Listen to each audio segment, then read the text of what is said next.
Gotta start streaming. We should be streaming. I see levels.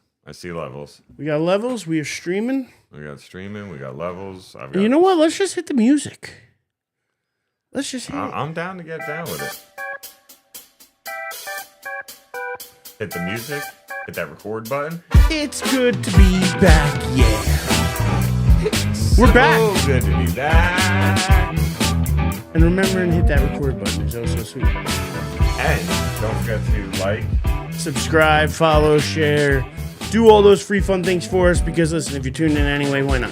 Hit the like button. It's a huge favor to us. It really is. We'd very much appreciate it. Follow us at Die on This Hill on YouTube, on Facebook. Once we hit 100 on Facebook, we're gonna start streaming live there too. Help us get there. Come on. You know you want to see our lovely faces everywhere you possibly can, right?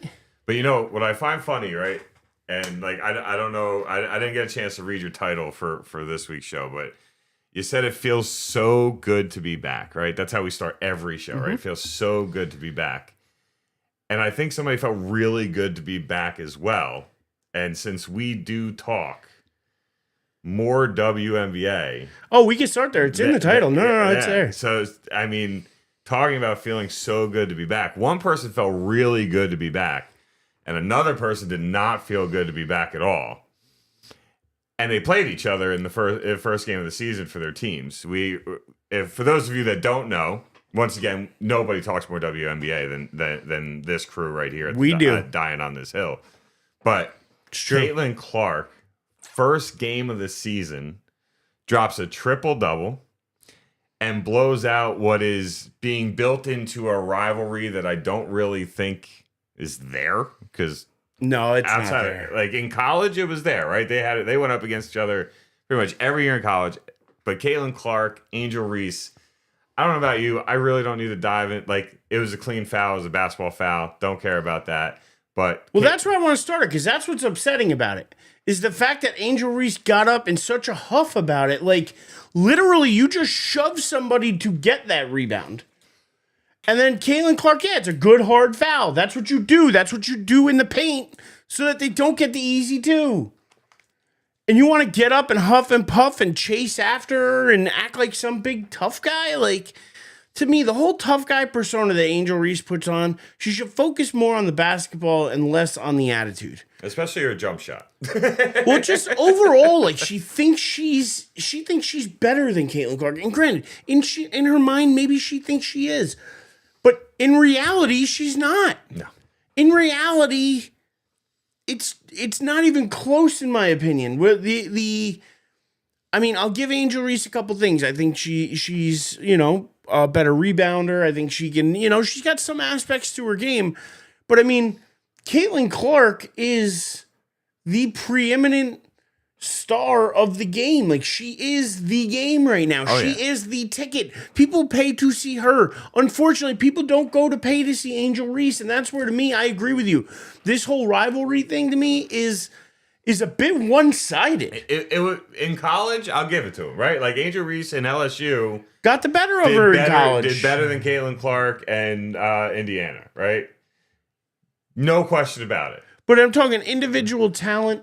I'm sorry, it's not a debate. Angel Reese, better rebounder. I'd put her as a better defender, but she's not a better shooter. She's not a better passer. And when I say better defender, it's not by much. And when I say better rebounder, it's also not by much. Her rebounding comes with the position she plays. Angel Reese is playing the guard position and is still went and dropped a triple-double in the first game. Had one of those great little sick passes that beat, ironically enough, got it past Angel Reese for Caitlin Clark's teammate to score. So all I'll say is this. I think whatever is being brewed, right? You saw some of the drama. And I mean, an ass-kicking of a game, 93-58. Oh, yeah, no, they blew them out of the freaking water. It wasn't even a game by halftime. It was already over by halftime. But, like, Angel Reese needs to work on her offensive game. She needs to be a better scorer. 12 and 17. She did put up some numbers. So I can't, again, this is where, like, I can't completely hate on her game. But you can't compare yourself to Caitlin Clark. Right there. So you guys can't see what we're looking at, but Angel Reese had a -20 player rating. She had 5 turnovers, but only 1 assist. She had no steals, no blocks. Plus 20. Right? So Angel Reese minus 20, Caitlin Clark plus 20, right? And for all you analytic people out there, that's the number that matters the most to you, right? Like, that's the matter. Caitlin Clark had 4 blocks. Angel Reese had 0. 4 blocks. Right? That's like, big. That's defense right there. So that's what I'm talking. Like, don't get me wrong. Is Angel Reese a very, very good basketball player? Yes. Yes. Is she on the same level as Caitlin Clark? No. No. And you could be mad about it. We saw it last year where a lot of the women in the league were really seeming to attack Caitlin Clark, and yet she still basically played out of her mind for the majority of the year. Yeah. Right? Like, Caitlin Clark not only is a very good basketball player, but she has that mentality, right? We love to call it the Mamba mentality, right? The killer mentality. Rest in She's peace, got Kobe, it. Right? Like, but that's how she plays the game. And I'm not saying Angel Reese doesn't have traits of that, but she is not on the same level as Caitlin Clark, and there are not many women that play the game of basketball that are on the same level of Caitlin Clark. There are men in the NBA that I don't think are on the same level as Caitlin Clark. No, but I mean, again, I hate to use this comparison, but I'm going to use it because they're 2 guys on the same team. But if you think about it, Caitlin Clark is like the Steph Curry, and Angel Reese is like a Draymond Green. You know what I mean? Like, she's going to put up some numbers, she's going to do good, but, like, she's no Steph Curry. Steph's shooting the lights out. Steph is putting up numbers the NBA hadn't seen before. Greatest shooter of all time. That's what you're looking at with Angel Reese, or Caitlin Clark. With Angel Reese, you're looking at something more like a Draymond Green. Very good player, helps you out in a lot of different ways, but not Steph Curry. Yeah, and you're not going to get mad to have an Angel Reese on your team. You're never going to be mad to have an that. Angel Reese on your team. But, right, at the same time, if you ask me who would I rather build my franchise around in the WNBA, I'm taking Caitlin Clark every day and twice on Sundays, right? Yep. Like, there is no, I'm not questioning it. I'm not thinking about it. I'm not because wondering. Again, you look at the stat line and it just doesn't lie. She filled it up end to end. Like you said, not only the triple-double, but then to have 4 blocks, to have 2 steals, to be doing it on both the offensive and the defensive side of the ball. It's everything you're looking for. I will say, though, this was an overall around apparently team ass whooping. I didn't notice this, but literally all 10 women that played for the Fever in that game had a plus rating. Like, that lets you know, like, the whole team was playing good basketball that day. And look, when it's all said and done, you want to try and build this into a rivalry. I'm okay with that, but we need to stop looking at it as simply, oh, Angel Reese just hates Caitlin Clark. Like, let's let each one of them have. But I some also success, feel like the then we can hatred's talk about one it. way. Like, I feel like Angel Reese very much, even if you don't want to use the word hate, dislikes Caitlin Clark on a personal level. Like, whether it's because she's jealous of what she brings to the game, whether it's because they just don't get along personally, whatever it is, whether she stole her boyfriend or whatever it is, whatever happened, they don't get along. And she clearly does not like, but I don't get that same vibe from Caitlin Clark. Like, I don't get the vibe that she hates Angel Reese. Like, I don't get the vibe that she's, like, that angry and visceral towards her the same way that Angel Reese is towards Caitlin Clark. She doesn't really talk bad about Angel Reese, where Angel Reese will go and talk bad about Caitlin. So those are the things to me where I'm just like, it's more of a one-sided. I think Angel Reese wants it to be a rivalry. She wants this to be Bird and Magic. But it's not Bird and Magic. No, it's not even close to that. What I will say is this.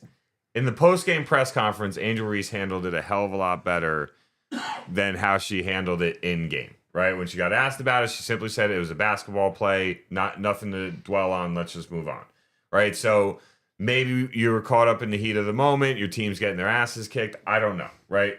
Her reaction was completely unnecessary either way, but she did handle the press conference correctly. But what I will say to what you're saying, though, when it comes down to who seems to have more of a voice towards the rivalry aspect of it, it is Angel Reese. But I also think Caitlin Clark was trained on a lot more than just being good at basketball. Oh, yeah. How she carries herself in the media, how she handles questions. I think she got a good team around her. She's very, very good. I mean, even think about the disappointment when they lost in the Final Four in her last year of college, right? She handled that like a pro, right? So I think she has the right people around her as well when it comes down to just this is how you handle the media. This is how you handle yourself in public. If you feel differently or want to say something different, do yourself a favor and wait until you're in the privacy of your own home with people you know you can trust. And other than that, keep your mouth shut. Don't put yourself in this position.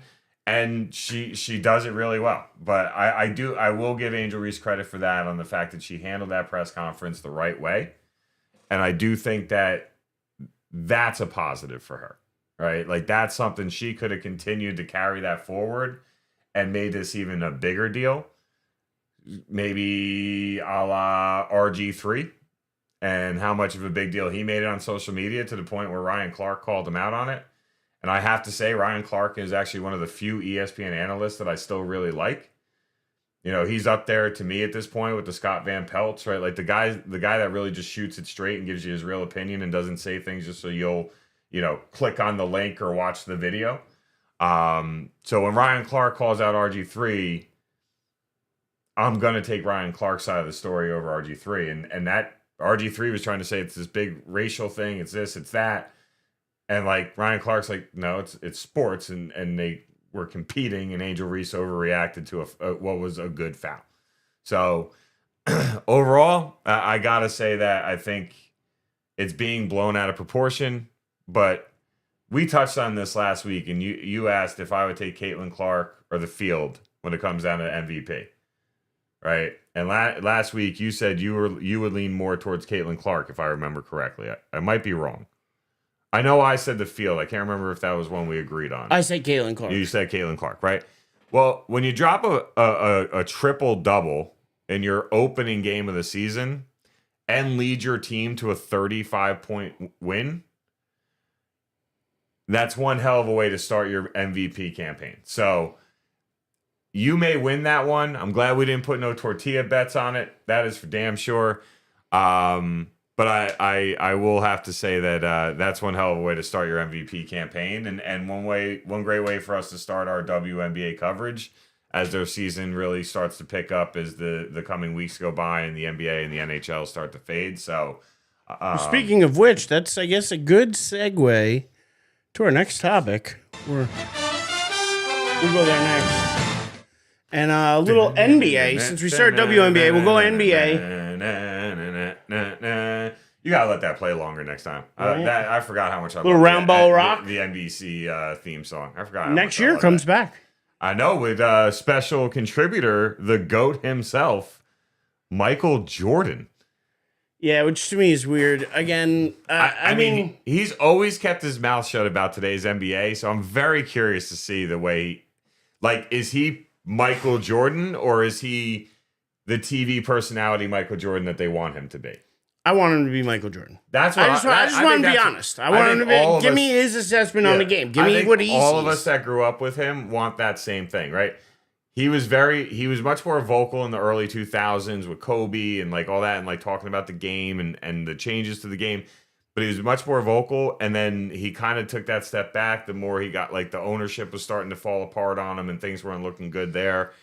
But like, if he's gonna be the yes man on it, right, and just be like, no, I love his game and this, that, and it's, one of the guys that they live and die by shooting the three, and that's all they freaking do, I'm gonna have a real problem with that. Where if he's like, nah, the way they play, like, if the way they're playing the game right now, like, could you imagine how he could have commentated on the Celtics and how they played against the Knicks?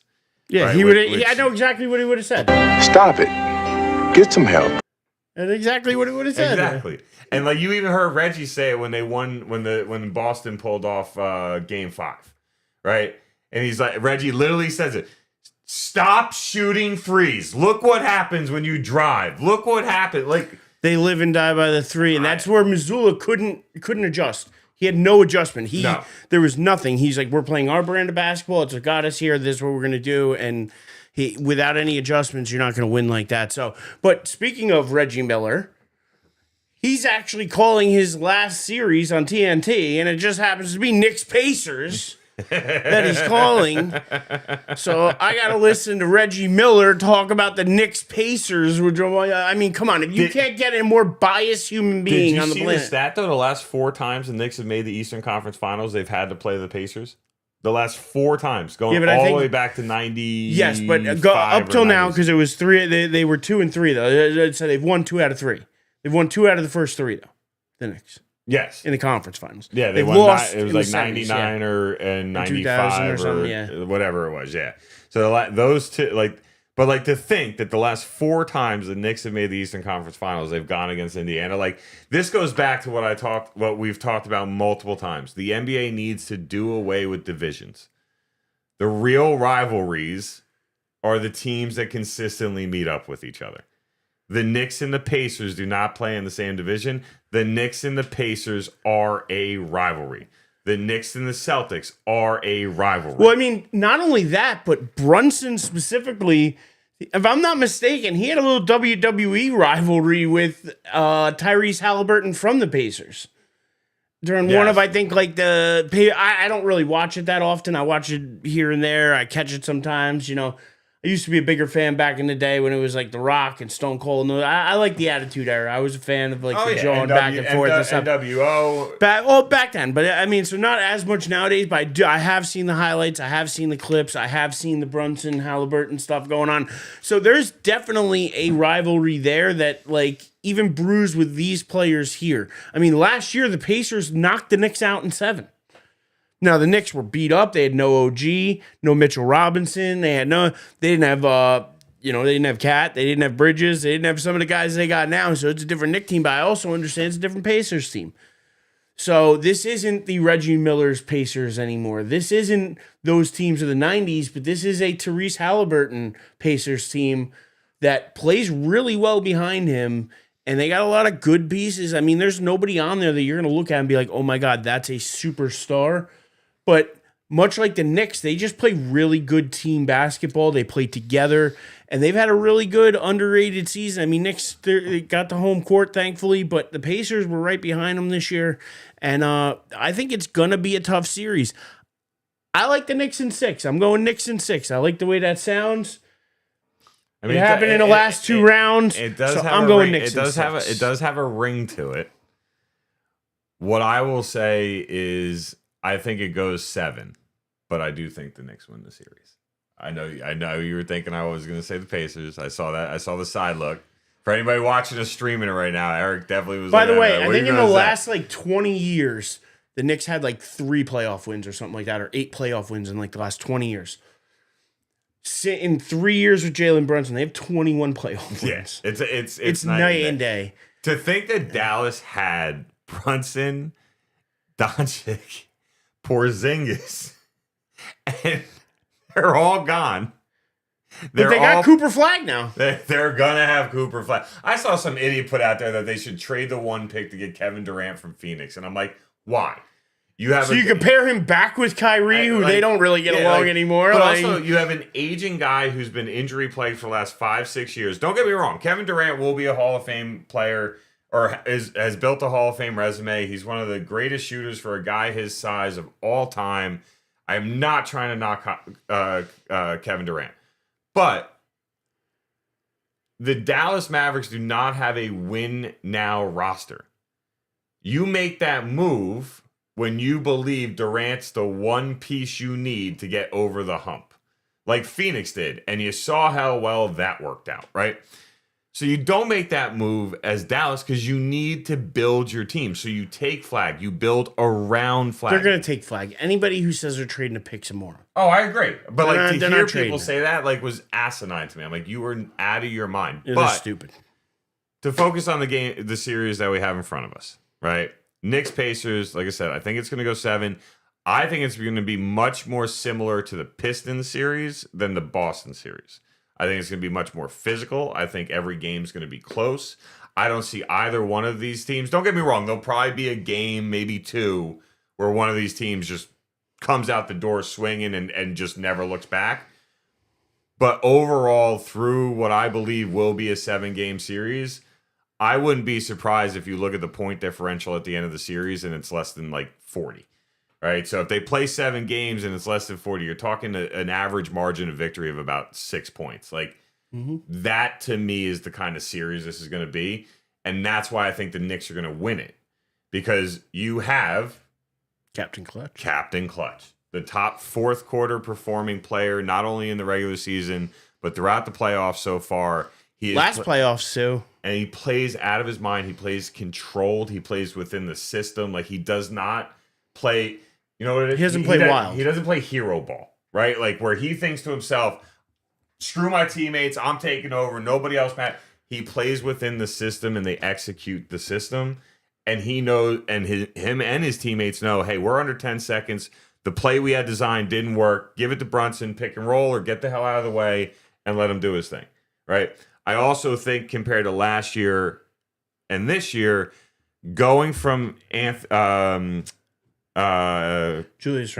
Randle to Karl Anthony Towns is such an upgrade in this specific matchup that I really think that Towns is actually going to be the guy that makes those couple of plays in the 4 games the Knicks win that are going to be the reason the Knicks actually win. So, like, I just think that along with how unbelievably hyped and insane MSG is going to be, like, if the Pacers steal one of the first 2 games, I will be blown away.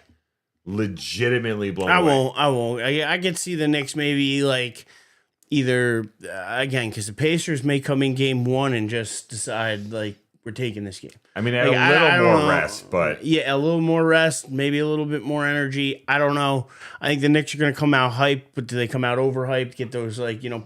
Yeah. You know, you never know. Big game jitters where you... But, yeah. Yeah, but either way, we both think this series is going to be close. We both think it's going to be hard fought, and I agree. We think it's going to be physical. But then taking it out west... I mean, first of all, what happened in that Nuggets Thunder game? No, I'm not even talking how the Thunder dominated. If you look at what the Joker put up, the best player in the NBA, you know, over the last 5-6 years by far.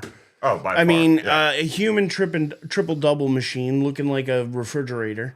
You know, he doesn't look like he should be as good as he is, but he's the best player in the world. I said that to Amanda. We were watching the game. I'm like, you see that guy? See how, like, the chubby white dude running around? Yeah. She's like, yeah. I'm like, he is literally the best player in the world. Not only that, he puts up 20 points, right? So you're like, great, 20 points. He took 9 shots. Yeah. Now, when you look at that, why in the hell is somebody named Peyton Watson getting 8 shots? He goes 1 for 8. You give those to Jokic, he ain't going 1 for 8. No, he is not. Why is he touching the ball? Why is he in for 20 minutes? Get him out. I'm sorry. This is where, to me, I like what Tibbs does with the short bench in the playoffs, because I don't want to see 47 other guys stealing minutes from the best player in the world. Well, I mean, their whole team, right? Like, Aaron Gordon's fighting a hamstring injury, right? Jamal Murray was apparently under the weather a little bit. But, like, if you look at it, right? Aaron Gordon, Michael Porter, and Jokic, none of them shot more than 9 shots. Jamal Murray shoots 16 and only makes 6, goes 1 for 8 from the 3 and has 0 free throws. Michael Porter, who is supposed to be your power forward, or not your small forward, but dude's like 6'9", gets 0 free throw attempts. Jamal Murray, 0 free throw attempts. Like, at least Murray chucked up 16 shots. A guy named Christian Braun got himself 14. How does Jokic only get 9? I mean, Braun was their best player on Sunday. That's the saddest part of the game. That tells you all you need to know about this game. Very disappointing. But I don't think we should take away from OKC and the defense that they played, because they did play really, really good defense. And I think if they're going to win in the Western Conference Finals, it's their defense that's actually going to carry them. And that, to me, is going to be the intriguing part. I love the idea of getting to see, you know, SGA and Anthony Edwards go up against each other, right? 2 of the youngest stars in the game, 2 potential faces for the future of the league. Like, I love Anthony Edwards. I love his game. I love how aggressive he plays. Like, I love all that about him. SGA is a guy that remembered you can shoot a mid-range jump shot and still have a huge impact on the game, and if you're very good at it, and he's become very good at it. Like, you look at the matchup overall, and I think on paper you want to say OKC, right? But now we talk about experience. We've talked about experience with them. Now this is the second year in a row. We've talked about it each round that they've played. Well, now this is that next step in their experience. This is their first Western Conference Finals trip. Anthony Edwards and the Timberwolves were here last year, right? So what factor is that going to play? But overall, OKC just has the deeper team. And You say that, but the T-Wolves, I'll tell you what, it might go down as one of the fairest trades in NBA history. I mean, the Julius Randle, DiVincenzo for Cat Williams trade, or Cat Williams for Cat trade. Like, you know what? We'll just take a comedian here in New York. He'll make us plenty of money. Dolan would have made that trade if he was the guy continuously. Wrong in charge. trade, but yeah, you know what I mean. Carl Anthony Towns. Also called Cat for short. Not Cat Williams. Not Cat Williams. Anyway. They're also, I think Cat Williams, you could put him on his shoulder. Cat Williams, like, double him up, and I still don't know if he'd be as tall as No, he's a tiny man. He's a small guy. He is. But anyway. Julius Randle isn't, and DiVincenzo isn't, and I got to tell you, they've come up big for the T-Wolves, and the Timberwolves, you look at what they've been able to do. Anthony Edwards continues to grow. This is, I believe, the 5th time in NBA history. I heard on the radio earlier that the top 2 scorers in the league, because you have SGA and Anthony Edwards are top 2 scorers in the league facing off in either the conference finals or the finals. So it'd be interesting to see who's going to win that matchup, who's going to be able to lead their team better. Like you said, T-Wolves here last year, Thunder weren't. I think the Thunder are still a year or 2 away. I still think they're young. I think they played a great 7-game series. I think they're going to lose to the T-Wolves.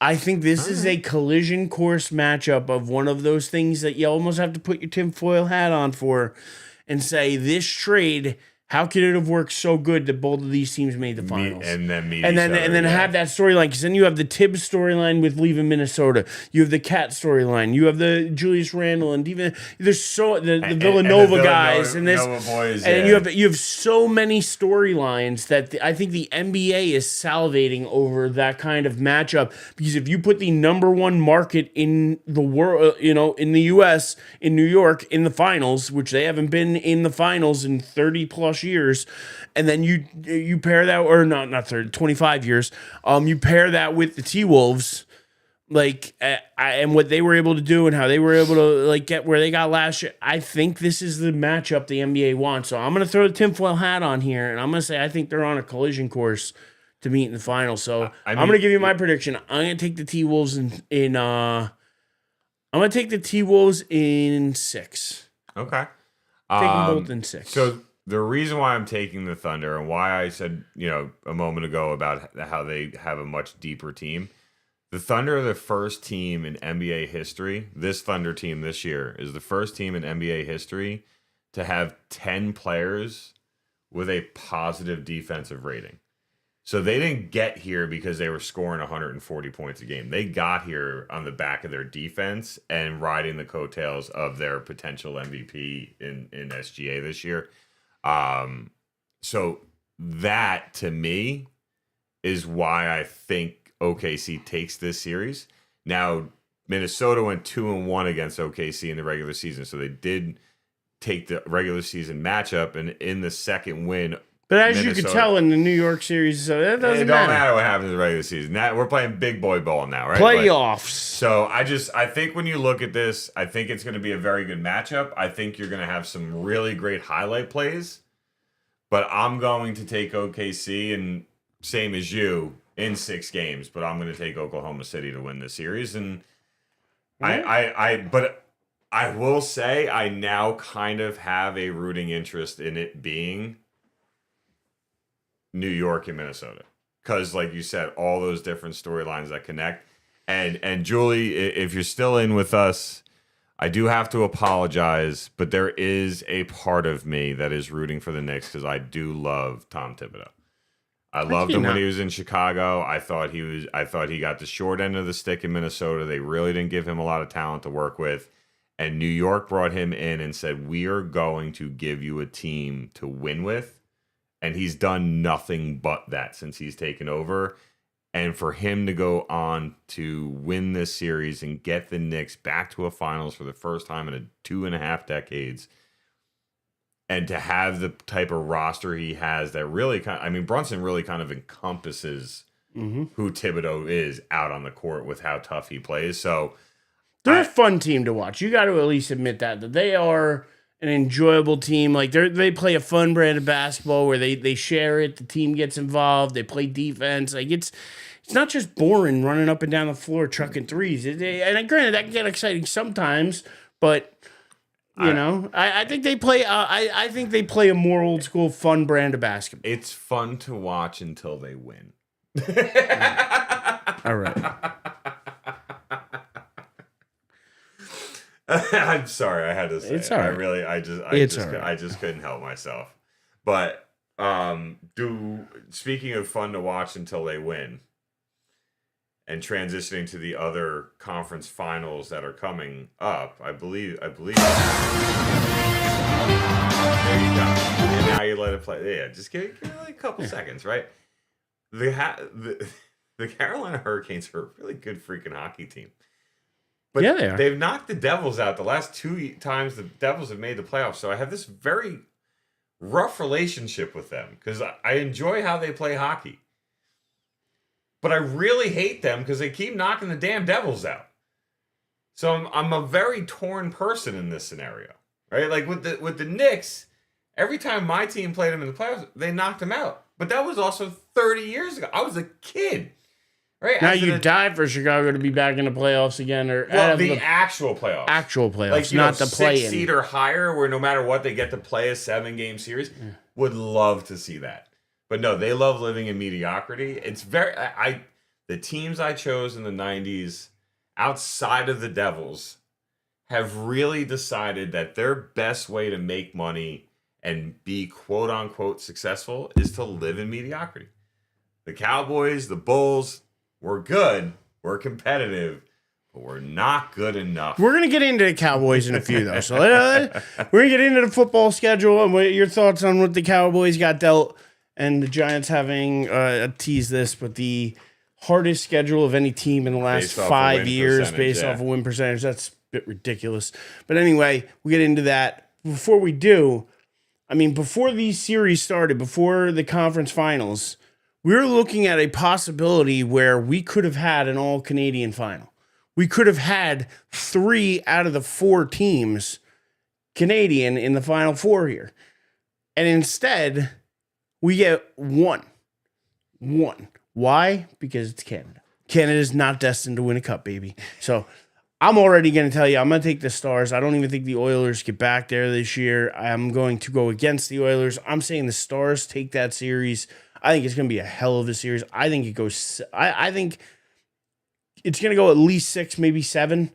And yeah, I'm taking the Stars. I don't know what you think about this series. Listen, it's hard to bet against Draisaitl and McJesus and all the rest of the guys there in Edmonton. But something about it. There's just an aura around. I don't see a Canadian team winning the cup. So this is a rematch from last year's Western Conference Finals. That last year's series, I believe, went 6 with Edmonton winning 4-2.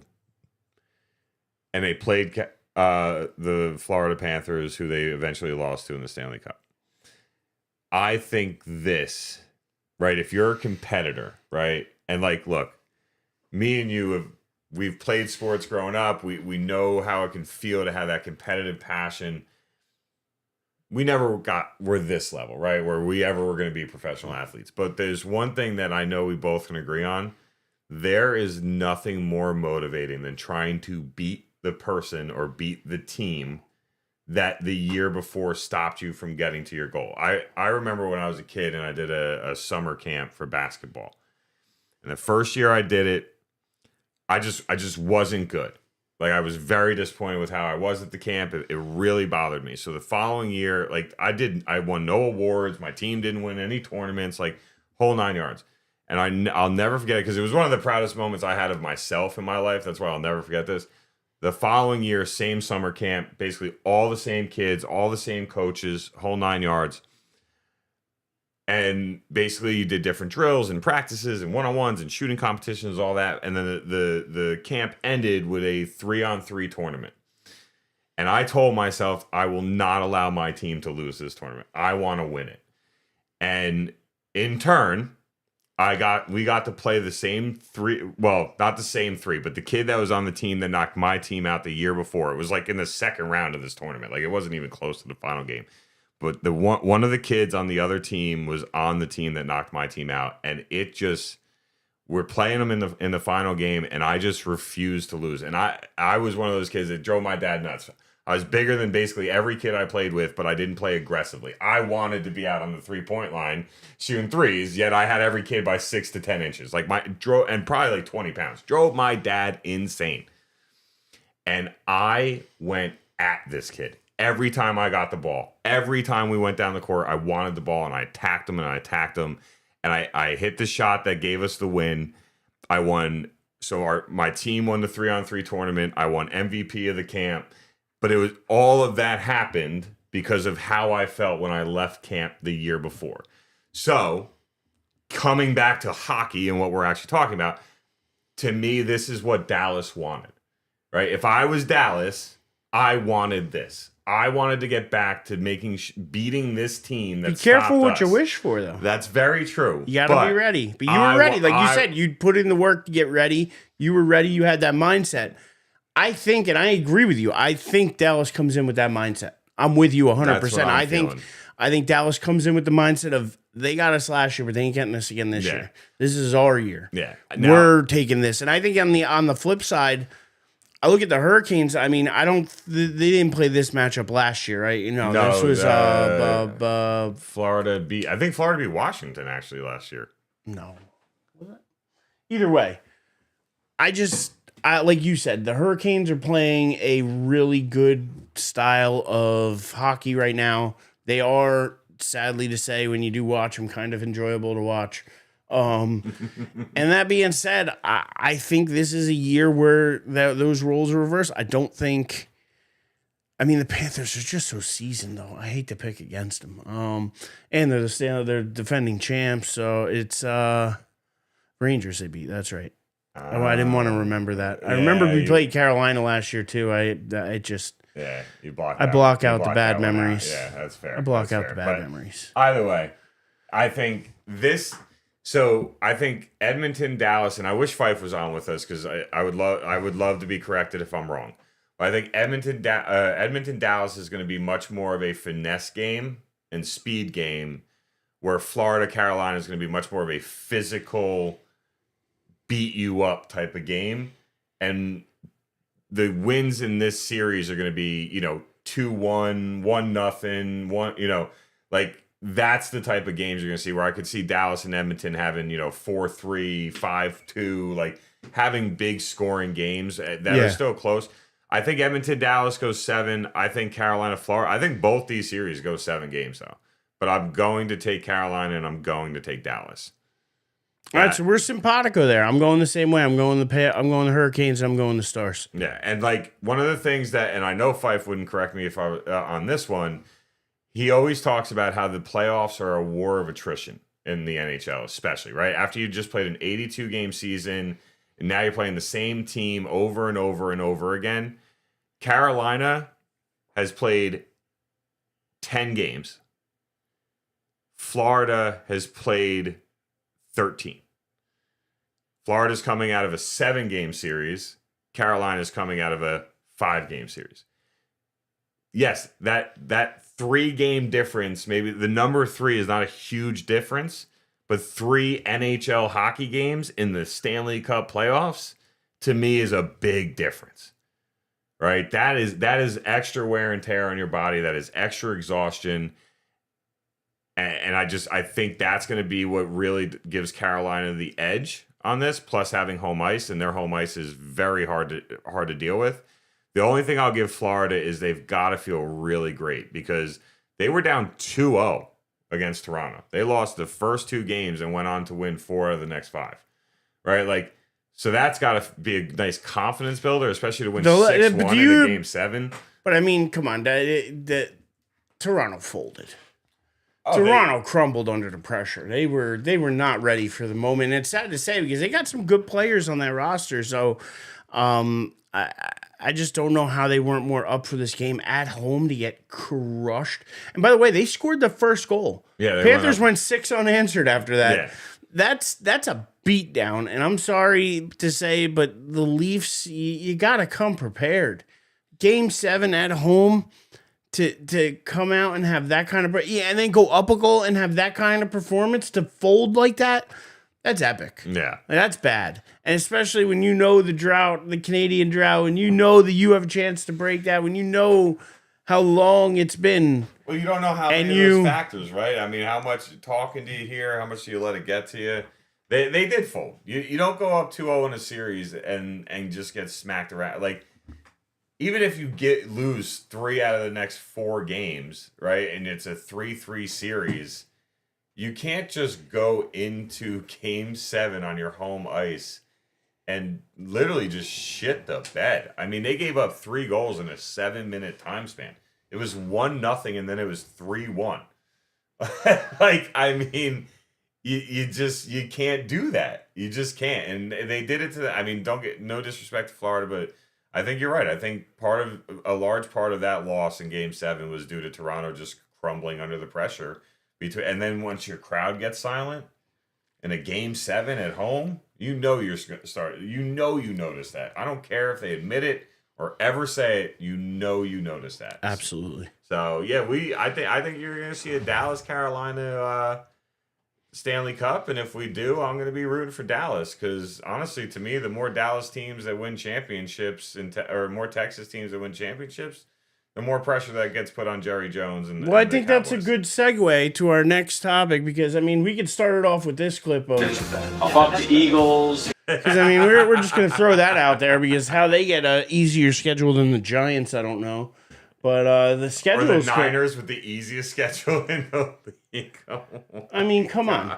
And after Purdy signs an absolutely stupid contract, 53 a year. I mean, it wasn't Dak numbers because Dak got 60. But I did tell you it'd be over 50. But I told you it wouldn't break Dak. I told you it wouldn't break Dak. I still told you it'd be over 50, and even that you didn't agree with.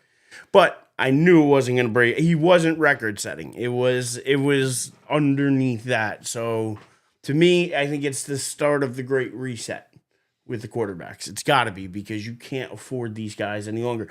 Then not only did they pay him, they paid Kittle, they paid Warner. Warner's now the highest paid linebacker. Kittle, I'm sure, is up there for tight ends. When you have a GM willing to spend money, like there's ways to find ways to spend the money because you hear about the cap, but suddenly all these other teams are spending like wildfire. And, they're staying under. I wonder how they're doing it. There's ways to manipulate the numbers, people. And if you ever let your team convince you they can't do something because of the salary cap, they are full of shit. No, but I want to go through the Giants' schedule with you because there's a couple things here that bother me. Because I don't think people are giving this Giants team enough credit. So I did this before, so I'm going to speed through it because I don't want to bore you. But I'm going to say the Giants go 0-6 in the division.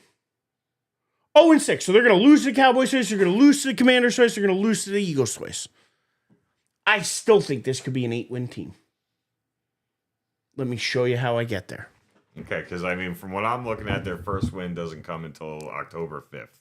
So I think they're 0-3. They got a chance with the Chargers. It's not out of the realm of possibility, especially with their defensive front. The Saints, they don't even have a quarterback. They better beat the Saints. They don't have a quarterback. It's hard to play in, but you better beat the Broncos were a surprise team last year, but they can be got. And I think they were better last year than they're going to be this year. I actually would agree with you on that. Okay. Because I think both the quarterback in Denver? Why am I forgetting his name all of a sudden? That I can't help you. Quarterback in Denver is Bo Nix. Bo Nix, right? And Daniels in Washington. I think the rookie quarterbacks, you're going to see them take a step back. Yeah. It's year 2. People got more tape. Exactly. They're going to figure some stuff out. So where does that leave me? So Chargers, Saints, Broncos, okay. Bears can get got. I think the Packers and the Lions are losses, but I'm looking at the Patriots. Patriots could easily be a win. Agree. I mean, Monday night in Foxborough is the only thing I think would give the Patriots a slight edge. I think the Vikings are going to be not as good this year as they were last year. Yeah, I mean, we really And have the no idea. and the Raiders. You have no So, idea I what mean, to expect from J.J. McCarthy. So I look at it as this. They have their 8 wins come from the Chargers, the Saints, the Broncos, the 49ers at home, the Bears, the Patriots, the Vikings, and the Raiders. Okay. And that's with them losing every game in the division. Okay, so I'm saying it's really not that hard to believe that. I'm not saying the Giants are juggernauts. I'm not saying they're a playoff team. I'm not saying anything. But even though they have the supposed hardest schedule in the last 5 years, and this is where I think I'm going to shock you, I don't see this as that hard. I think they could, if they could steal a game or two in the division, they could even get to over 500. There's a shot out there. There's a team. If they come out and they play like the tryhards they did 2 years ago, this team could be a 9-win team if things fell the right way. So, and it's sorry, and I know it's hard for you to say it, but that's even with me telling you they're going to lose twice to the Cowboys. Why is it the? Do we think they're winning at home against San Francisco because it's a West Coast team traveling east? Yes, playing a 1 o'clock game. Okay, I think that's I'm tough. just kidding because outside of that, if you put them on a neutral field, I don't know how you take the Giants to beat San Francisco, but no, it's not a neutral field. They're not playing West Coast. They're not playing they're not, and they're also not playing a primetime game. If it was a primetime or a 4:05, where they're like the national game of the week, I'm sorry, then yeah, I would probably maybe take the Niners. But being they got to come east, they got to play at 1. I think that's a game that if their front line get after them, it could be a game they could steal. Okay, I'm just throwing it out there. But I'm saying, am I crazy? Because I don't think I'm crazy. I mean, I agree with you with the Raiders. I agree with you with the Patriots. I agree with you with the Vikings. I agree with you on the Saints. I will agree that there is definitely a chance you could get a win against the Chargers. Again, right? Similar situation. Traveling west, team coming going east, playing a 1 o'clock game. And also, when you look at the Chargers, like, really who on their offense scares you? What are they? Like, Justin Herbert, very good quarterback. But, like, who scares you? Like, nobody. Lad like, McConkey? That's what I mean. Like your slot wide receivers, your most intimidating offensive weapon outside of your quarterback. That really doesn't strike much fear in my heart, right? And defensively, I mean, Mac's a year older, Bosa's a year older. And they let go of their best one of their best corners in Asante Samuel Jr. Like, so I mean, there's really, and I really tried to put my fandom aside when I looked at this. And I tried to just not just go straight from the heart, because of course there's a heart from the heart. You want to say, yeah, we're gonna beat the Eagles, we're gonna beat the Cowboys, No, I'm saying, listen, Washington showed they were a much better team last year. Dallas, they have the talent, and the Eagles just won the Super Bowl. So, again, I'm going to sit here and tell you, realistically, we should not be ahead of those 3 teams. So, even if we lose those teams, we could still be an over 500 team, being an under 500 team in the division. Like, that to me is wild, that you don't have an easy division to beat up on. Like, they're going to get beat up on by their own division, but can they turn it around and beat everybody else? If they can, I'm gonna shock everybody, and I'm going to say, I think there is an outside, I'm going to say better than a puncher's chance, the Giants could finish with a positive record this year. so potentially a 9-8 year. Potentially 9-8. Like I said, it's 1 game. All they got to do is get one of those division games, and it's a 9-8 year instead of an 8-9 year. Tell me I'm crazy. I can't say I think you are, because like I said, like, to me, your 1 game that you could steal is against Washington specifically. Right, like, Washington lost a couple players. They did add some players.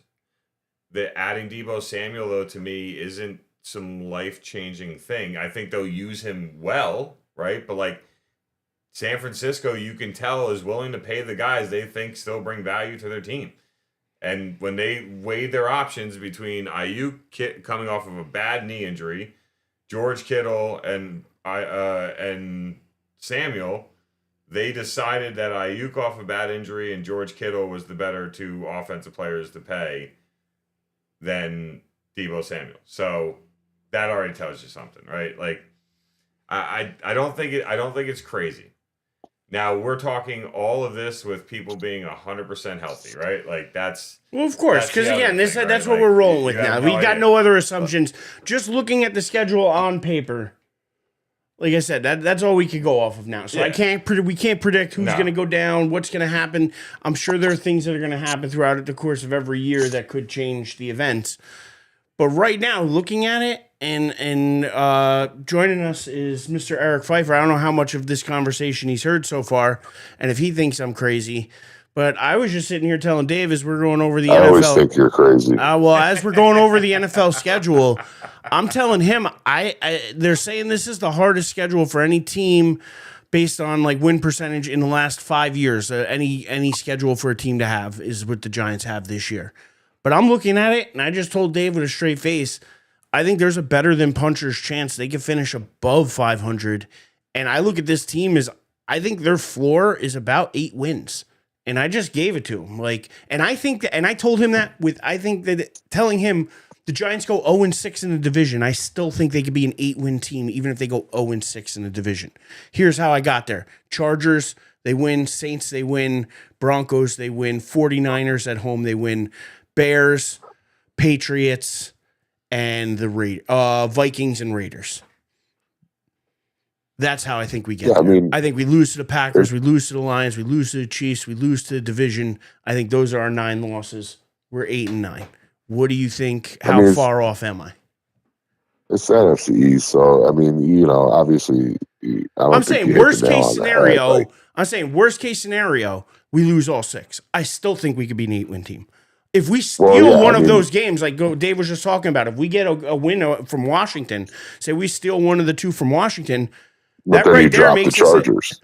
But again, that's where it comes in with the balance. So maybe, right. But again, I look at the Chargers and the 49ers. They get both of those teams at home at 1:00 games. So these are West Coast teams coming east to play 1:00. That's why I lean Giants in those matchups. That's the only reason.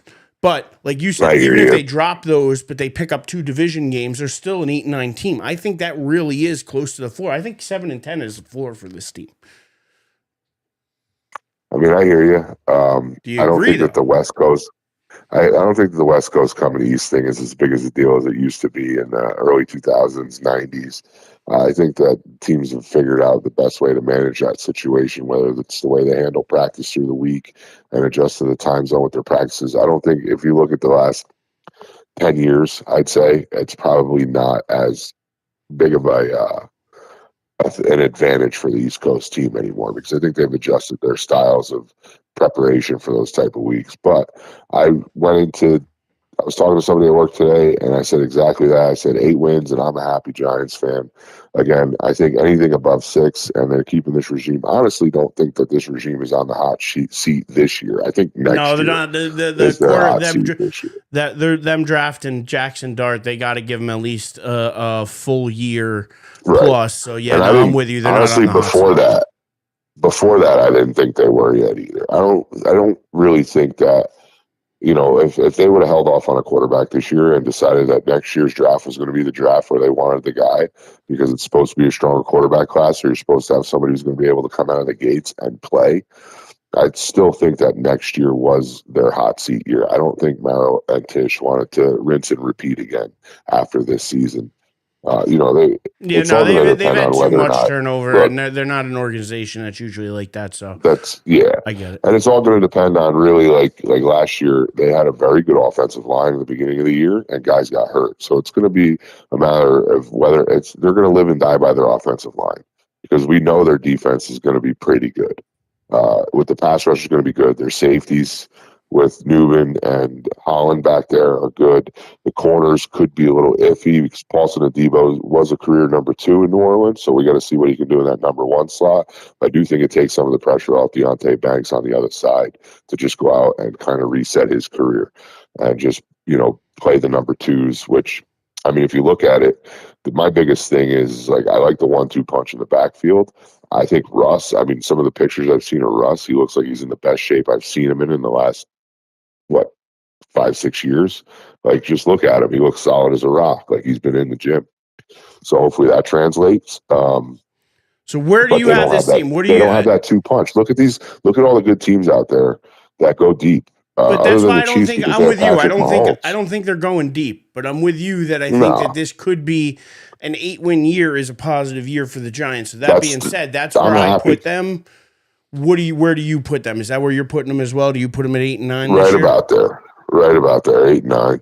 If they go 10 wins, I'll be over the hill, over the mountain. I'll be dying on a hill, having a heart attack with Everybody, excitement. I think all Um, Giants fans would have that kind of turnaround that fast. But I got to be honest, I think we're gonna have a better year next year, but not well, contending. well, and the problem would be if they go out with Russ on a 1-year deal and do have, and this is purely hypothetical, do have a 10-11 win year now, and then even a wild card berth. Now all of a sudden you're like, well, do we give him another year and No, let you Dart don't. sit for He's another a year? one and done. He's a one and done. I'm telling you, they're really really high on Jackson Dart, and I think that's where you let him go and you get a comp pick for him. Yeah, It's the best of exactly. both worlds. Exactly. Exactly. So yeah. So that being said, I'm gonna let Dave jump over and just give us a quick rundown on what he thinks the Cowboys are gonna do. Just because I got to get his opinion on that. It's I don't know. What do you see for? Because Dave, this is where I don't want you, and I hate to use this because he's not here, and shout out to Mike somewhere, but I don't want you to mic us here. Like, you know what I mean? Like, I don't want you to just give me the negative because you're trying to wish it into existence or whatever it is. Like, you're trying to say it's not gonna, or they're a 5-win team because you want them to be a 12-win team. You know what I mean? Like, don't do that to us. Give us an honest assessment here at Cowboys. So my biggest concern with Dallas is the fact that they really just their corners do not match up well with the teams that they have to face in primetime games. Secondly, from weeks 11 through 17, they're the first team in NFL history that has 6 games in a row against teams that won 11 or more games. But before that, though, they hit a pretty nice stretch here where they get the Bears, the Jets, the Broncos, the Panthers, the Cardinals, the Raiders. They have to stack the wins against the teams that they should beat, right? So, but 6 games in a row against teams that won 11 or more games the year before. They have 3 games against teams that won 14 or more games last year. Both are first times in the history of the NFL. Now, let's also be honest. Going from a 16 to 17 game season made it a little easier for teams to find that 11th win. Made it a little easier for a team to find that 14th That's where the win. history books got to start having an asterisk. You gotta take that with a grain of salt. What I'm gonna say is this: Call this the expansion era. I'm a fan of the addition to Pickens. I'm a little concerned about the young offensive line. Right, you have a second-year starter in BB at center. You have a second-year starter at tackle. And Gutton, you have a first-year starter and their rookie Booker from Alabama at right guard. You have a very up and down right tackle. Your best offensive lineman is your left guard Tyler Smith, right? By the way, the 3-headed monster of Tylers is what they're trying to get going in Dallas because they have Tyler Gutton, Tyler Booker, and Tyler Smith. But whatever. Anyway. I think defensively, they're going to be better than they were last year. I think they're going to be a team that relies much more on the run and is not going to just give up on the run game, which will help the younger offensive linemen. Booker, I loved his, I was not a fan of taking a guard with the 12, but when they asked him what he loves about football and his response was, I love stealing the love that other people have for football while we play the game. Really hard not to love a guy that says that. So, with that said, I have Dallas at 10 wins. I actually think they steal the home opener in Philly. I think they take advantage of that overall hype. And also, the NFL last year did not get a single Philly Cowboys game where Hurts and Dak both played, which is why they put this game in week 1. And Hurts has only beaten Dak once head-to-head. I think that they steal that game. I think they beat the Giants. Their week 3 game, Eric, if you go back up for me, he's scrolling down on me, Fife. He's killing me. I think they can beat the Giants. I think they lose to he's killing me right now. He's scrolling through the schedule while I'm trying to go through it. So let's see. Beat Philly. I was beat scrolling the on my Giants. phone, listening to you. Yeah, but you're not, distracting me. I didn't know if you could hear it. No. Somehow hear it. No, 'cause I think there's more wins there than that. I think they're 3-0 to start the year. I think they lose at home against Green Bay. They, for some freaking reason, struggle against the Jets in MetLife Stadium. I went to the last game they played in MetLife Stadium, and it was Robbie Anderson and Sam Darnold picking apart their secondary. Depressing to watch. I was very upset I spent $300 on that ticket, but overall, I had a good time. I think that they lose to Green Bay. They should beat the Jets. They should beat Carolina. I think they should beat Washington at home. They should beat Denver, but they also struggle in Denver. So I'm going to say they lose in Denver. I'm going to say they get a revenge game against Arizona because Arizona made them look really bad the last time they played. They beat the Raiders. They lose to the Eagles at home. They lose to the Chiefs at home. They lose to the Lions in Detroit. They beat Minnesota. They beat the Chargers. They lose to Washington. They lose to they beat the Giants in Week 18 if they have to beat them to get their whatever playoff spot they're trying to get. So overall, I think I have them at about 10 or 11 wins. But I'm also a little worried about Dak, man. This is third out of the last 5 years where he's had a season-ending injury or an injury that cost him to lose at least 4 games of playing. I think you have them at 11. Yeah. 11 and 6. So, I mean, I think that's really where I have them. That's, again, trying to take the fandom out of it because, honestly, if I choose these games as a fan, the only games that I'd sit here and guarantee 100% that I believe they win would be the 2 games against the Giants and the game at Carolina. Those are the only 3 games that I would sit here and just say, they're winning those games. There's nothing that any of those 3 games can go any differently. But, like, I wouldn't be surprised. Like you said, right? The Giants can steal a division game. The Giants also haven't beaten Dallas in 4 years. Like, they are bound to win one.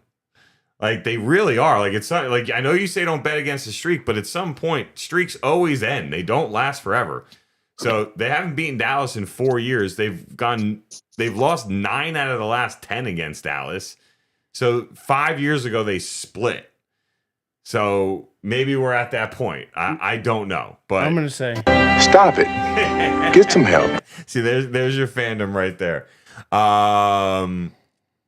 But yeah, I genuinely just think the Cowboys have the opportunity to be an 11-win team. I think they have the opportunity to be a 13-win team. But I also think they have the opportunity with a young and experienced coaching staff to be an 8-win team. So we're going to have to wait and see. But I do think Dallas is going to steal week 1 in Philly. And if they have a bad year, that's going to be about the only thing Cowboys fans can rest their hats on. now I know statistically they say the Giants have a harder schedule. But looking at the Eagles schedule, I think it's actually harder than the Giants and the Cowboys schedule. Because looking at it, they got to play they get the Rams. Okay, they get the Bucks. The Bucks are a tough team in Tampa. The Rams should have beat them in the NFC Championship game. I'm saying so, like, and then they get the Chiefs. They get the Packers, the Lions, again, who knows what the Chargers, but then they also get the Bills at the end of the year. Like, they don't have an easy run of things. Like, they could easily be an 11-win team too this year. I mean, that's a hell of a stretch. At Washington, at Buffalo, home against Washington to end your year. That is a hell of a 3-game stretch. So they are going to want to get a By the way, jump I on their hate year. stacking division games like that. I hate that they stack them in the beginning and stack them at, like, play it more throughout. Like, you shouldn't play a team 2 out of 3 same weeks. team twice Because in 3 technically, weeks. too, if the way the playoffs set up, they could play again in the playoffs. Like, they could be playing 3 out of 4 weeks in a row. Like, I like in football, I don't like that. I don't know. I do. Yeah, you like I the do stack because I of think games. I like that the bad blood can carry over when they're not close together. I mean, the division there's always going to be bad blood, but you can make it a little bit more intense when you play that close together. I don't know. Like, I don't think the Giants. I don't too. think it's going to be intense when the Giants have to play them October 9th and then October 26th. They're just not like, you know what I mean? Like, it's just it's too close. Like, I'd rather see an Eagles game, one in October, but then give me the other one in November or December. I thought you were part of our conversation. I mean, you're probably going back to maybe 3 years ago where we talked about I thought you should play your 3 division opponents in the first 4 weeks of the year, and then the 3 division opponents in the final 4 weeks of the year. And fight. If I remember correctly, it was you that said you rather wait to see the division teams play each other after the first 4 weeks, but you were cool with the idea of them playing the final 3 weeks against each other. So this way, you kind of get that regular season, preseason games out of the way, right? You really get your feel for yourself.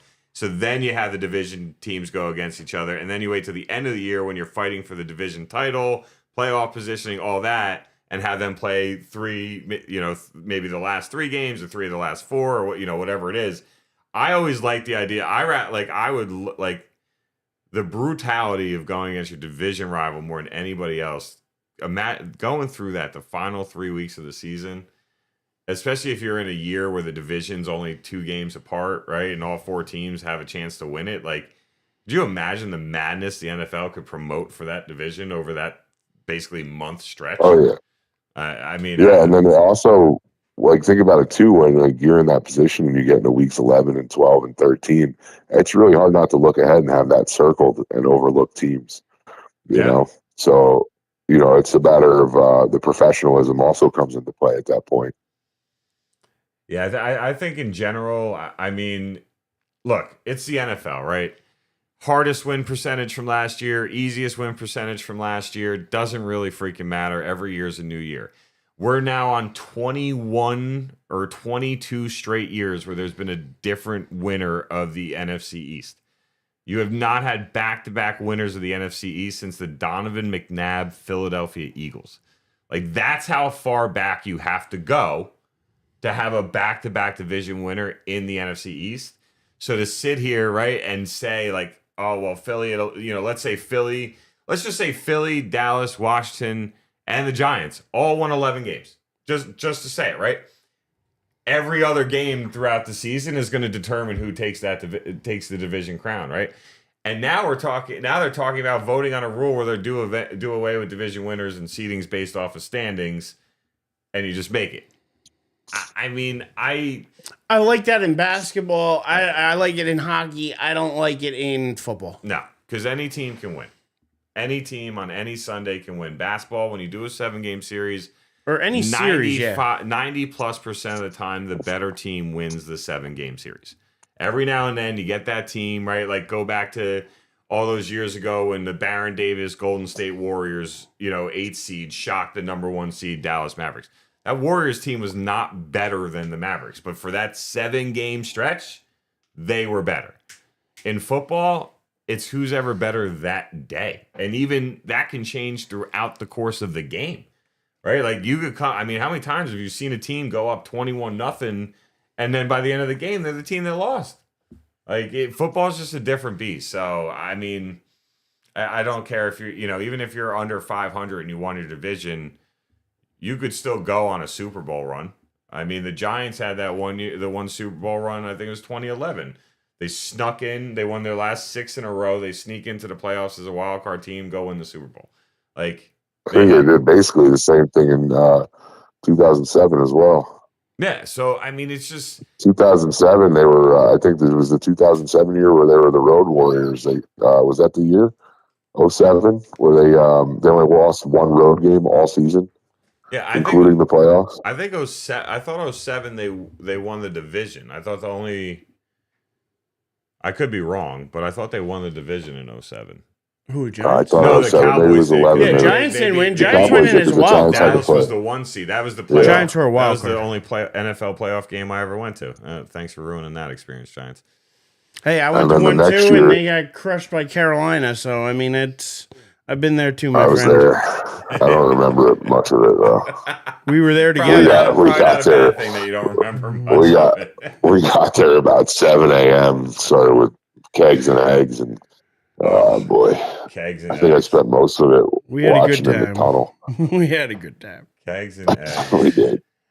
I think overall though, you look at the NFC East in general, it's going to be a fight, but I do think Washington takes a step back. Philly still has a stacked roster. If Dak can, if Dak plays the entire season, his entire career, Dallas has made the playoffs every year Dak has played every game of the season. So if Dak stays healthy all year, Dallas is a playoff team. I've always been and maybe it's changed over the years because you have like a Patty Mahomes who comes in and has success. But I know back in the day, I always liked the quarterbacks that came in and their first year didn't come flying out of the gates. And then teams got, film on them and sort of started to, you always had those 1 year guys. Their first year, they would seem like they were going to be world beaters, and then they would fall off because once teams got film on them and learned their tendency over a full season, NFL defenses were able to contain them. I always get more guys more like Peyton or Eli who had to come into the league and sort of figure it out, and then they got the film on the defenses and then became better because of it. You know what I mean? Like I've always liked quarterbacks like that sort of developed through playing over the years. So do you think Jaden Daniels has, you could say CJ Stroud dropped off last year from what he did the year before. Yeah. Do you think Jaden Daniels has that same type of drop off? Yeah, I touched on this. I don't know if it was on the show or talking with I was talking with a buddy of mine at work. Shout out to my guy Miles if he's out there. But I was talking with Miles, my guy Miles at work about it. And to me, you don't know if you really have your guy until their third year playing, right? Year one, defensive coordinators only have college film on these guys, right? Year two, the defensive coordinators have all the film, so they're making the adjustments. Year three, that quarterback now has the film to see how defensive coordinators adjust to their game. Defensive coordinators have everything they need. So now you're officially playing the chess match in year three, right? Year one as a rookie, you have the advantage. Year two, the defensive coordinators, I believe, have the advantage. Year three is the true chess match where you've gotten to see, okay, you are correct. I do this, they adjusted like this, so how do I adjust to that? Where in year two, it's more kind of panic mode, and what helps a guy like Jaden Daniels and helps a guy like CJ Stroud, I mean, he took a step back, they still won the division, right? They didn't take a huge step back, but he definitely didn't play the way he did his rookie year. Now, to me, if you're a Texans fan, this is the year where you really know is CJ Stroud the guy. Because I'm a Dak Prescott fan. I do not hate Dak Prescott. I'm not one of those guys that thinks the Cowboys should throw him out, right?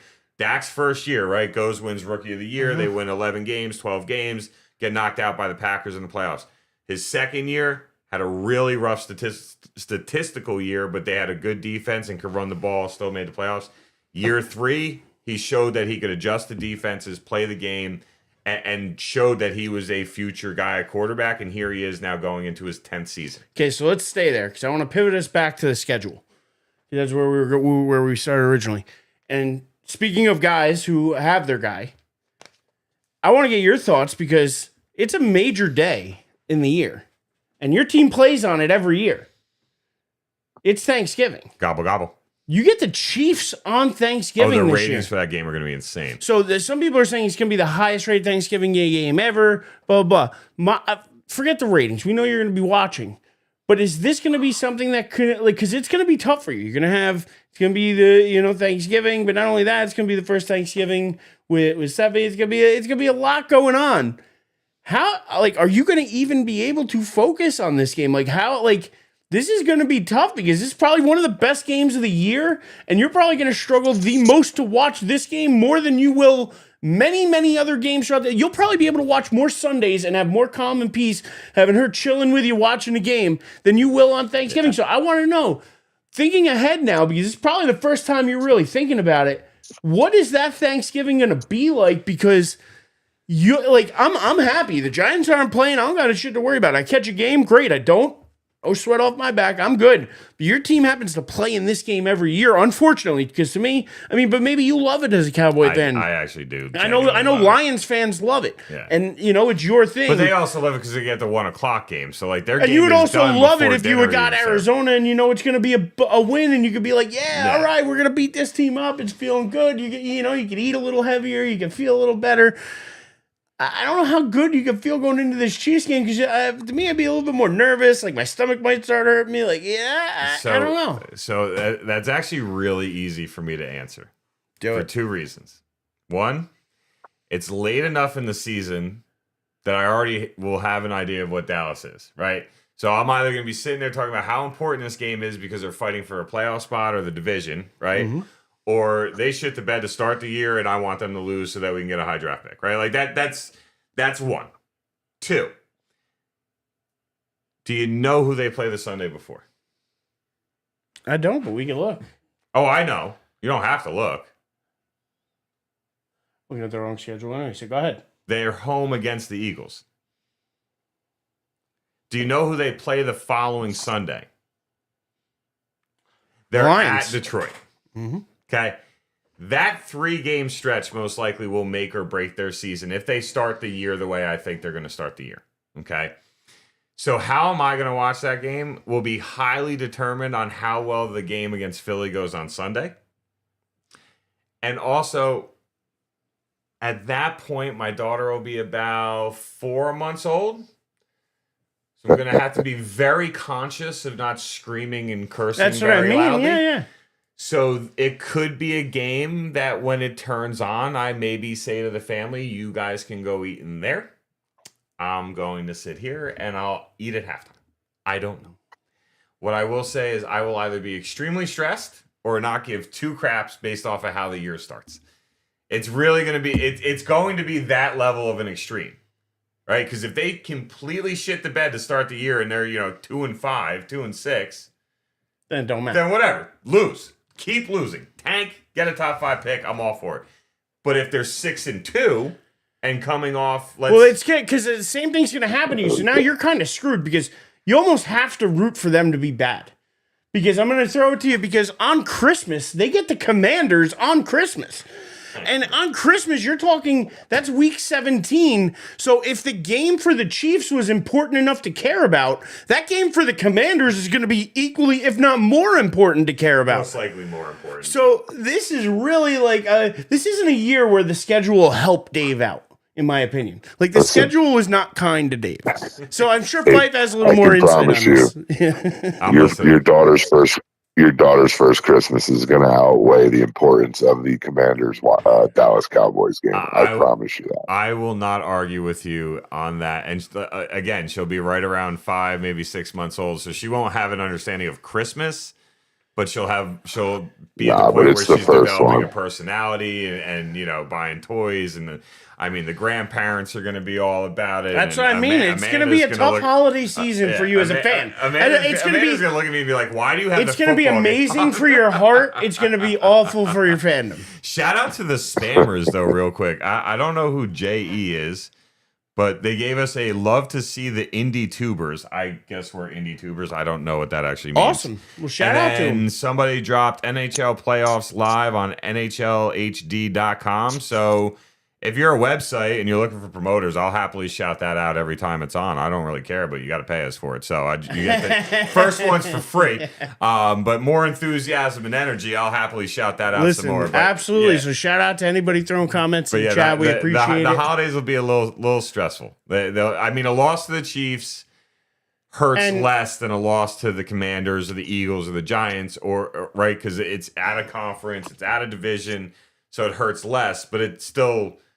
Like, I still, to this day, remember exactly where I was sitting and who I was with when the Cowboys lost to the Dolphins on Thanksgiving when it snowed at Texas Stadium, right? Like, I still remember that. Losses on Thanksgiving stick out more memory-wise, just simply due to the fact that it's one of only... back then it was one of only 2 games played, right? Remember, in the 90s, they didn't have the night game, right? So it was the Lions at 1 and Dallas at 4. And you were done on Thanksgiving. Yeah. Right. So, which, to be honest, I liked. I think they're they're doing the same thing on Christmas. They got, I think, 3 games on Christmas too. I think all 3 are on Netflix too. So you're screwing the fans that don't have Netflix again. Yeah, and again, regardless of where they're playing, that's a whole show on its own. Exactly. About that shit. But those 3 games, it's tough for anybody. But I mean, they have a whole day because nobody. I don't care who you are. You're spending some time with family. You're spending some time with friends. You're doing the holiday stuff. Nobody can sit there and watch every single minute. And if you do, then you probably live alone. I'm not gonna lie. I don't know. I don't want to fathom a world in which I just sit there and watch and football for 12 hours. The night game doesn't even exist to me if the Cowboys lose. I don't want to watch any football on I'll be Thanksgiving honest if Dallas with you. loses. I'm still old school. The only two games that really matter are the 1 o'clock and 4 o'clock. The night game, I don't really watch. I'm doing something else, or I'm asleep, or I'm, Yeah, right, half the you're on time the it's couch I'm with in a the turkey itis. coma on the couch. I'm not caring the who's itis. playing at night. You know what I mean? Unless it's the Yeah. Giants, I can care less. Thankfully, they're not playing any of these games. So Well, I mean, we're coming up on 8:30, which means we've been going for almost been a strong going hour and a half. hour and 19 Fife. minutes. Yes, sir. Really quick, since we didn't get your NHL stuff, I said something earlier, and I just want to hear if you agree or disagree. I feel like the Dallas-Edmonton series is going to be more around finesse and speed, while the Carolina-Florida series is going to be much more around physicality and really grinding it out.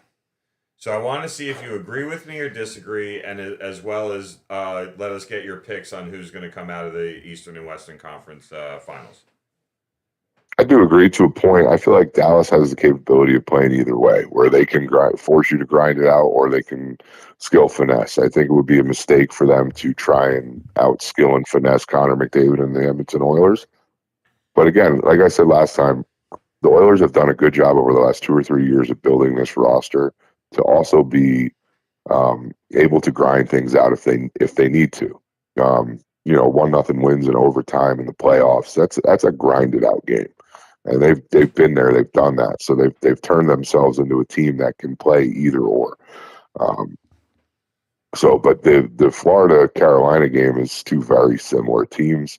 I think Florida plays the style better, just because they have a bit more skill on top of it than what Carolina has. But Carolina has sneaky good players like a Stankoven.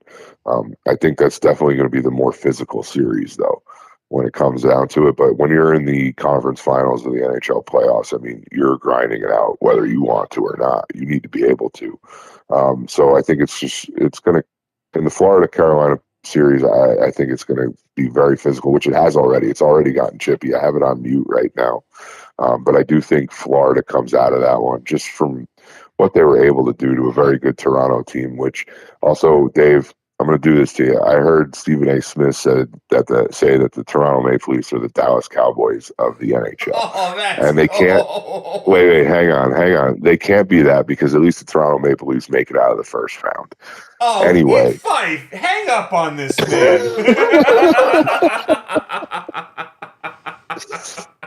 Anyway, also, surprising enough, with all the flack they catch for what's gone on over the last 5 or 6 years with Toronto Maple Leafs, like they still are number 2 all time in Stanley Cup victories behind the Montreal Canadiens.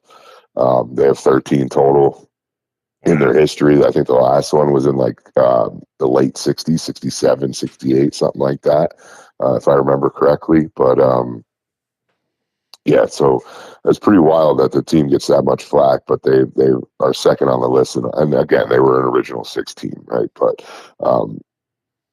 so they've been doing it for a lot longer than most of the other teams, but they are second on the list in most Stanley Cups. I'm going to pick Florida versus Dallas, and here's why. After the last Game 7, Florida versus Toronto, Paul Maurice went to 6-0 in Game 7s in the playoffs. As we know, Pete DeBoer is 9-0 in Game 7s in the playoffs. So what I want to see is Florida, Dallas, Game 7, Stanley Cup Finals. I mean, See who loses. Now you can't. I bet won't against argue the with streak. that logic. You have to bet against the streak. I want 7 games for the Stanley Cup. By the way, I want 7 games for both these series as well. We both picked the Hurricanes and the Stars earlier. Yeah. So we're all in the Stars. It's just a matter of Panthers Hurricanes. So the one thing that, and one of the reasons why I went with Carolina, and I kind of stole a line from you of how the Stanley Cup playoffs is a war of attrition, right? After playing 82 games, now you got to get into this even more intensely physical battle for up to 7 games per round to get yourself to the Stanley Cup.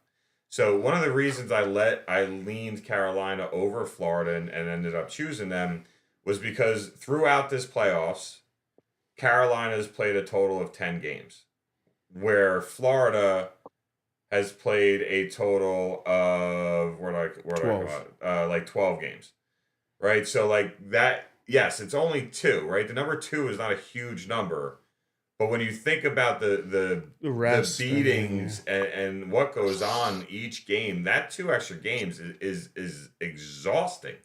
So that was actually one of the motivators for me to go Carolina, is just having those 2 extra games and not having that wear and tear on you. Yeah, here's what I think the difference is. Like I said, we have 2 similar teams.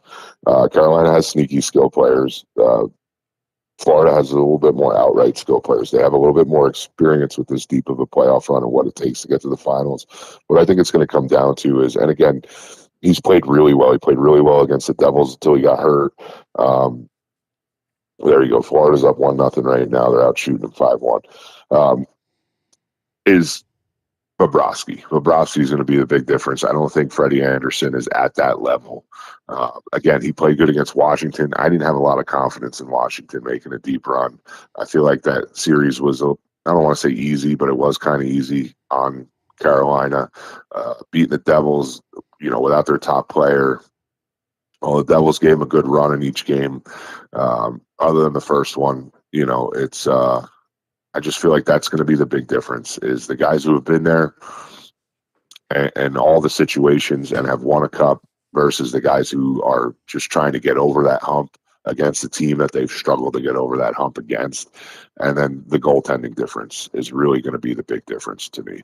And that's why I think also Dallas, I think Dallas has the better goalie. So I just think that's going to end up playing a big factor in both of these series. And you have 2 of the best goalies in the world on both Florida and Dallas. And I think that's what we're going to see face off in the Stanley Cup Finals. All right. Well, listen, we always talk about it, and it ends up being... It makes me feel good that he agreed with the things I was saying and, picked one of the 2 teams. That Absolutely. I feel like Fife, I feel like you're kind of like the Jedi Master, and we're your Padawans, and we're slowly... He's rubbing off on you? Yeah, we're slowly becoming better at talking hockey. We'll never achieve your level, right? We're not going to get there. But I think you're really, I really think you're starting to show us the way, and I'm glad that we could... this is the way. Kind of hit on some things that you would have hit on if you were with us when we went over it. So, but I appreciate that. One more thing I'll say is Carolina now they've gotten over that hump a little bit in the playoffs here, but Carolina on the road has been a not good team this year. I think they were even below 500 on the road. It's really hard to win in Carolina, and that's how they're in the position they're in now. Mm-hmm. But they're not playing the Devils. They're not playing the Capitals. They're going to go into Florida and as a historically this season bad road team and have to beat the Florida Panthers in Florida. Now, again, Carolina has home ice advantage, but all it takes is Florida to split this series, and it becomes home ice for Florida, basically. Yep. Split the first 2 games in Carolina. They're off to a good start right now, up 1-0, and they're controlling the pace pretty well. And again, I just think Bobrovsky's going to come up with those big saves and those big moments where Freddie Anderson might not. All right.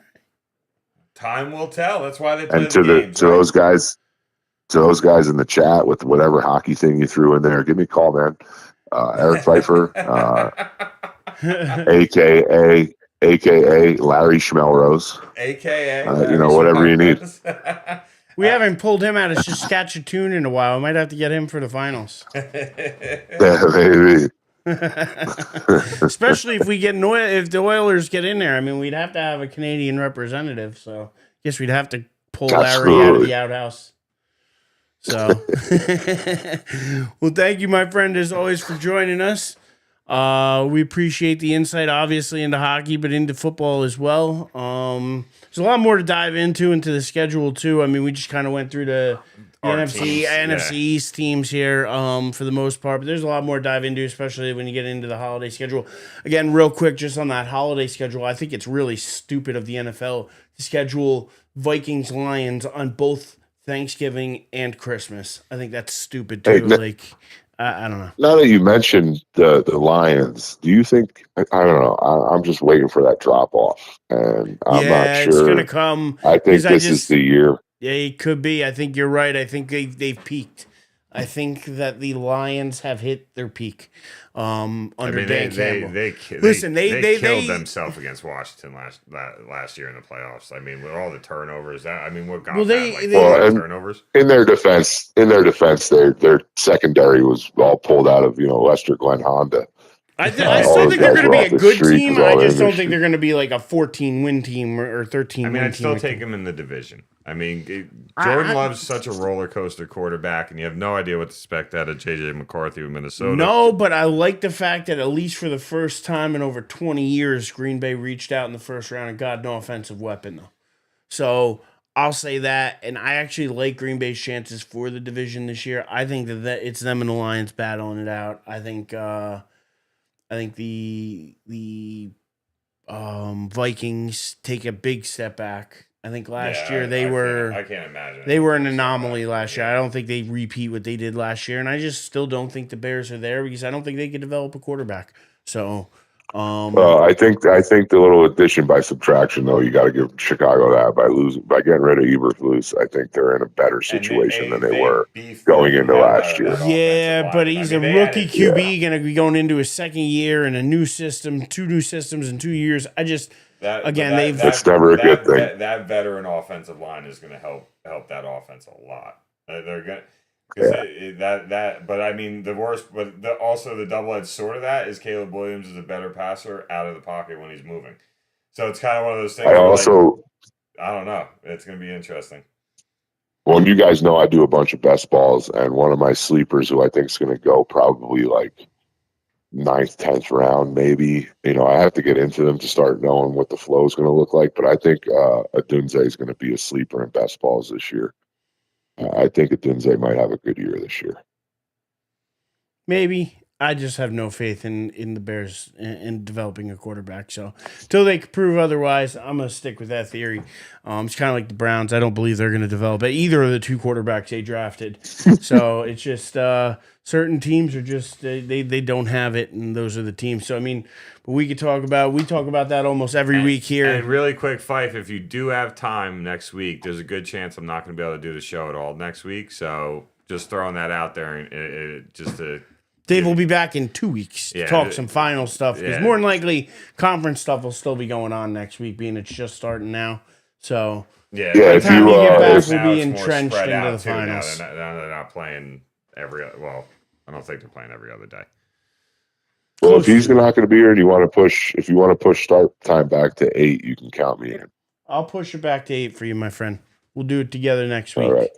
Let's do it. You got it, brother. All right, perfect. So next Tuesday, me and Fife doing the show. 1 hour delayed start. It'll be 7 p.m. Central Time instead of 7 p.m. Eastern. Unless I have 8 o'clock overtime, then we can start at 7, and I will text you as soon as I know that. But for now, let's call it 8. All good. Love it. Sounds like a plan. Well, we appreciate you as always, and I look forward to chatting with you next week, getting into a whole lot more of this stuff.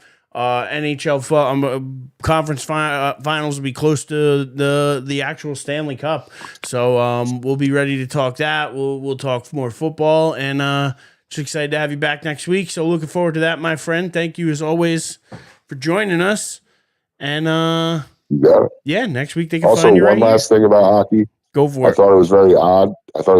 That the Florida series ended on Sunday, and it was the Dallas series ended much sooner than that, a couple days sooner than that.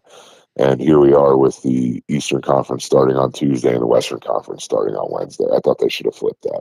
Yeah, I'll agree with you. That's a bit odd that I mean, the problem with that, though, is that they already have this stuff. They should have had this figured out before the season started because they have to have this all figured out to start the year. Oh, wow, 2-0 now. But they have they don't announce it. The stadiums. Well, yeah, I guess that could play a factor. You're right, that probably plays a factor in it. But they didn't have it. They don't announce it until the series is over. Yeah, yeah. But I think the higher ups in the league already know when there's concerts and stuff like that. Exactly. So they got to kind of plan ahead at least. Got to work around a little that. bit. Yeah. Yeah. But hey, you know what? You got to play the schedule you're given, and if there's one league that is filled with men that will take the schedule they're given, it's the NHL. I mean, these guys are lunatics. So seeing some of the shots they take when I watch them drop down and block the puck, I mean, some of the crazy shit. I mean, you want the definition of a manly man when it comes down to an athlete. Just look at an NHL player. So I think they'll A hockey player in general, Dave. Yeah, you're not going to. I don't know. I know you well enough. We'll see. No, talking shit over the phone about my Cowboys. I got to say something back to you, but no. But no, Fife, man, you got me good with that one. I hate you for it, but I love you at the same time. So give our love to the family, and appreciate you stepping in for me next week with Eric. And do us a favor. Can you remind all the people what they should do? It starts with the word like, and then a couple words that follow that. Well, like, share, follow, subscribe, My man. all that stuff. Do all that stuff. Do all that stuff. Listen to the sexiest voice on this show. Steals my You thunder. got it, baby. All right, I think ASMR next. Oh God. Oh my God. Let's make it sexy. We could have the sexiest sports my God, podcast out there. No, hearing him say make it that makes me think of Jackie Moon. That's what that just made me think of. Oh man! All right. Well, this could keep going on, but I'm starting to get hungry, and I still got at least a half hour to get home. So I think we need to wrap this up. We're wrapping it up, but good to talk to you, my Appreciate friend, you, and looking Fife. forward to next week. Thank you as always. All right, later, boys. Later, bro. All right, later. That was Mr. Eric Pfeiffer joining us. Always great to get his insight, especially when it comes to hockey.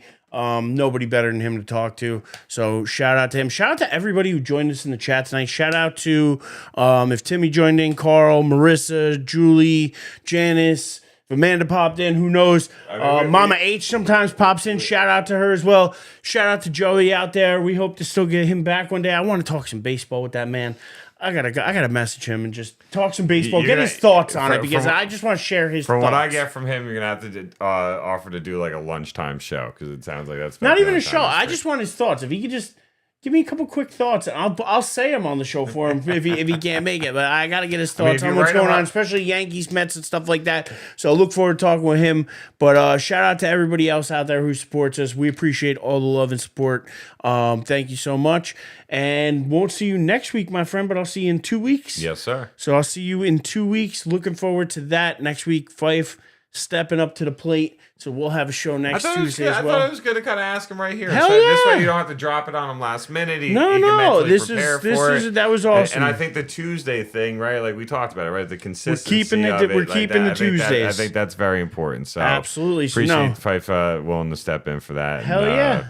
And I hope you have a great early birthday week next week. And enjoy the time off. Enjoy the time off with Amanda. First day off since the first Friday of February. And if people miss you so much that they're just like, I just need a little Dave in my life, where can they find you? D Hastings 23 on that IG. On the Insta Twitter on face? that Instagram Twitter face thing. And then David Hastings 23 on X. On Twitter, or X, formerly known as Twitter.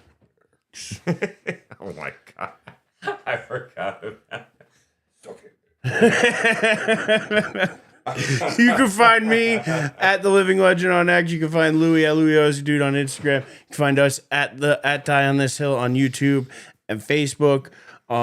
Thank you to everybody. And till next time, don't be afraid to have an opinion and die on this hill with us. Boom. How you like me now, Dave? It's so good to be out.